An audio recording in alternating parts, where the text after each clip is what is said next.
কোনো অসৎ উদ্দেশ্যে নয়, নির্বাচনী অঙ্গনকে দুর্নীতিমুক্ত করতে সংস্কার প্রস্তাবনা পেশ করেছে নির্বাচন ব্যবস্থা সংস্কার কমিশন, জানিয়েছেন কমিশন প্রধান বদিউল আলম মজুমদার। বলেন, তত্ত্বাবধায়ক সরকার ব্যবস্থায় 4 মাসের মধ্যে নির্বাচন সম্ভব। এদিকে গণহত্যাকারী ও মানবাধিকার লঙ্ঘনকারীদের জনগণ আর ক্ষমতায় দেখতে চায় না বলে মন্তব্য করেন তিনি। শিউলি রায়ের রিপোর্ট। মঙ্গলবার সকালে আগারগাঁ ইসি ভবনে আরএফআইডি টকের আয়োজন করে নির্বাচন কমিশন বিটের সংগঠন। এতে অংশ নেয় নির্বাচন ব্যবস্থা সংস্কার কমিশনের প্রধান বদিউল আলম মজুমদার।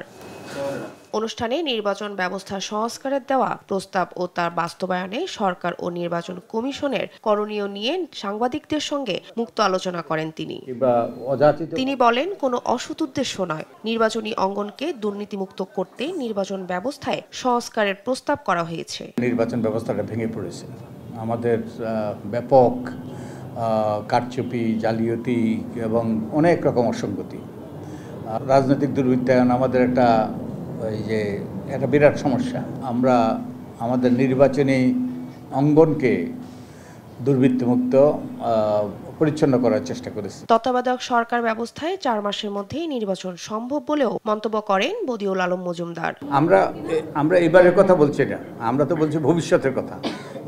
তত্ত্বাবধায়ক সরকার যখন আসবে, আমরা আমি আশা করি আপনারাও আশা করেন যে এই এত আত্মত্যাগ, এর ফলে আমরা এগুলোকে পিছিয়ে ফেলতে পারবো।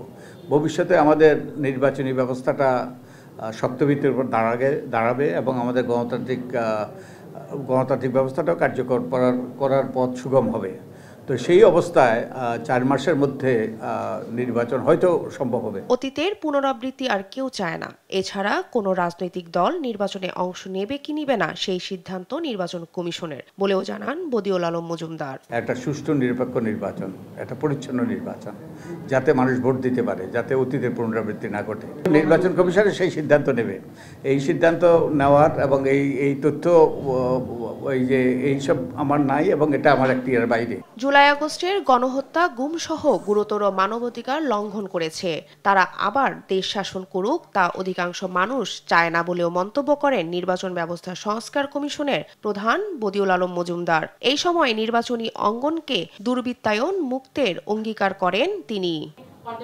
শিউলি রায়, দেশ টিভি, ঢাকা।